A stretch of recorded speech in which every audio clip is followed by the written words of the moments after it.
Government is brute force, and it's violent. Everything they do, it's either direct violence or a threat of violence. So it's rather ruthless. And the job of the founders was to try to devise a system that this was greatly reduced. So most of the Constitution says that it's a restraint on government, what the federal government can't do.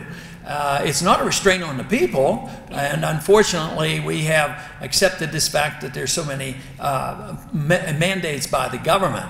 You know, and it's sad. We still, most Americans still believe we live in a free society, in a free country, and we're the freest country in the world, and that's why they hate us, because we're so free.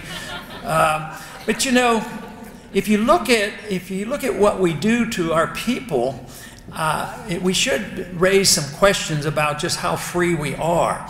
You know, we have 5% of the 1% of the population, or 5% of the population. We have the more prisoners than any other country in the world. So we must have not so much. I don't think of the American people as being bad people. I think of our government having too many laws telling us what to do.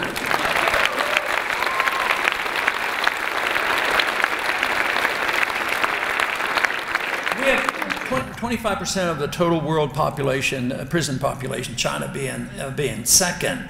And it's not for violent crimes. When you think of people now being imprisoned under the Patriot Act, under the drug laws, and think of all the people who have been imprisoned by the EPA for violating some obscure regulations about property rights. And it's really pretty annoying. And if we are to live in a free society, we have to address this overburden of the government regulating everything that we do. In a free society, yes, we have a right to our life. We have no right to another person's life. We have no right to defraud people or steal or hurt people. And if that were the case, this would be a pretty free and prosperous society. But unfortunately, we don't apply that rule that Bastiat talked about.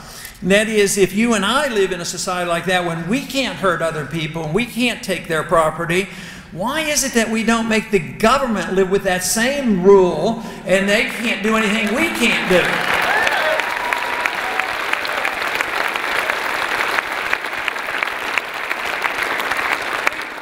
Think of what it would be like if that rule could be applied to the TSA, you know.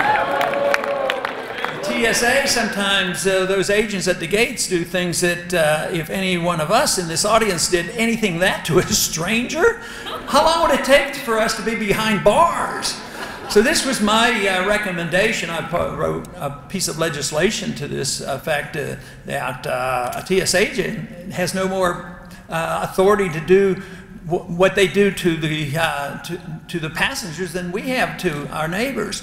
And this would stop it immediately if they were, you know, suspect. But no, what we do is, unfortunately, and we almost all have to do it. I fly on those airplanes. It's just terrible.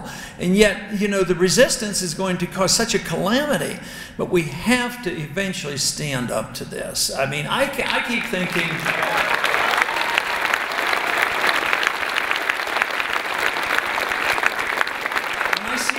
at the airports and see the pictures of the groping of little kids and older women and grown men, and it just to me is, if we can watch that and see it on our television and accept this as being normal, we're in big trouble. This might be the litmus test, you know.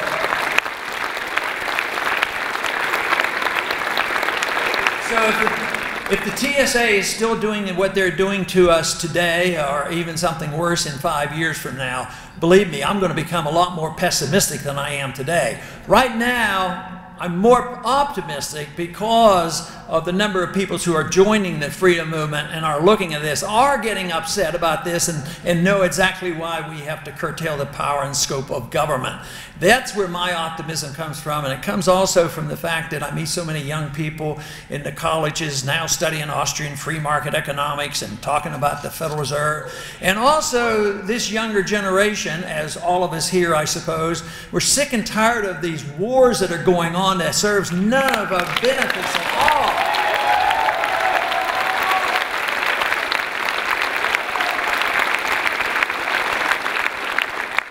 I think we're winning this argument, even though you wouldn't know that by some of the audiences and some of the debates going on, but I think the people are listening. I think they're tired of it. I mean, 10 years, don't you think that is enough time for people to transform the Middle East? I say that's enough. It's time not only to bring our troops home from the Middle East, but what about Korea and Vietnam and Germany, and just bring them all home?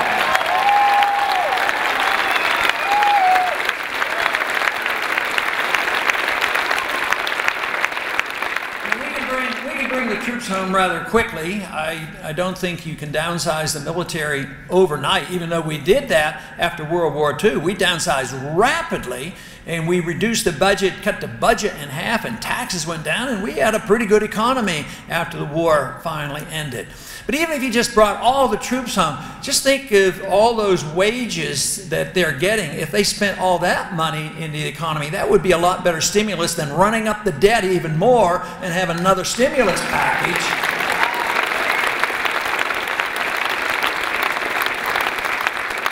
But we have too many wars going on, not only overseas, that kind of war, but we have the government's committing war against us all the time. And I think about the war on drugs. What good has come from this war on drugs? I detest the use of drugs. I detest the abuse of the so-called illegal drugs. I detest the abuse that has accumulated with the legal drugs, the prescription drugs in this country. We use way too many.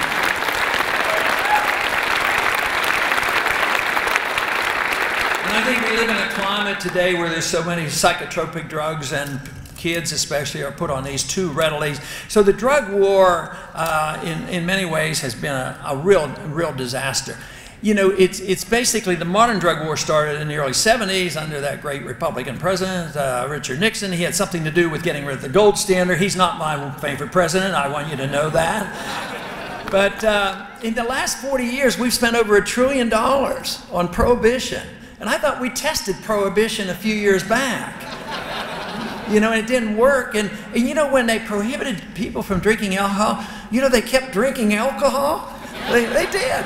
You know, I understand when prohibition went into effect, it took about 1/2 hour for the bootleggers to be bringing booze across the borders. I mean, they were all ready for it. But not only with that, not only did the criminals sell the booze and cause so much crime and death from that, but then they went to producing alcohol that was less than pure, and people died from that. So, but they rejected the notion that grown-up people have a right to decide what they can do with their own bodies. And the problem there, whether it's drugs or whatever, or personal habits, the assumption is that if you legalize freedom of choice in whatever, that freedom for you to choose something means that those of us who support that position, that we endorse what you do. So I endorse your freedoms, but I'll tell you, I'll bet there's a few in here that use their freedoms in a way I might not want to endorse those freedoms. But no, there can be abuses, but it's sort of like religion. We understand the right of picking and choosing our own religion or no religion. It's not for the government to be involved. But once the government decides that, yes, we're going to allow you to do the things that we sanction, then all of a sudden they get involved. Then they get control of the public school system. Then they wonder who's going to control the curriculum.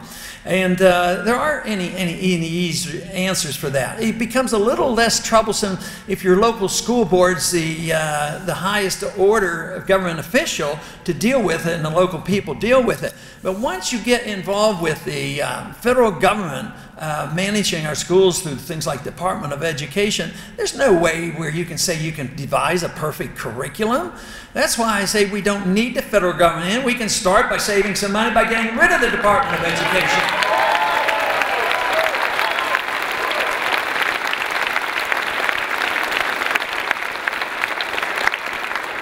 You know, one thing that is not talked about a whole lot on the drug war, which I sincerely believe compounds our problem, that if you look at the people arrested for drugs, a large majority are minorities. And if you're likely to get put in prison for nonviolent use of drugs, it's way out of proportion to the population. And immediately I thought, well, that must be because minorities use more drugs. But you know, studying it is not true. You know, all groups of people of all races in this country use drugs essentially about the same. But there is a lot of discrimination in the courts. Also, I had over the years, and I've written about this, how I've changed my attitude about the use of the death penalty, especially at the federal level. I've come to the conclusion, at the federal level, we don't need a death penalty. They don't know how to do anything else, so I don't know how they can impose a death penalty on anybody.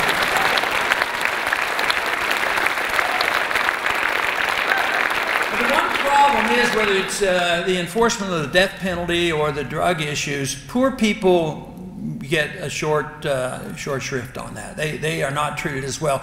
So I think that we should be honest with ourselves on this issue, because there is, I think that's the last place where real discrimination exists. This other stuff that we're accused of so often of being discriminating against, and we need more affirmative action programs, I don't buy into that, but I really do think that in our court system there's some major problems still there.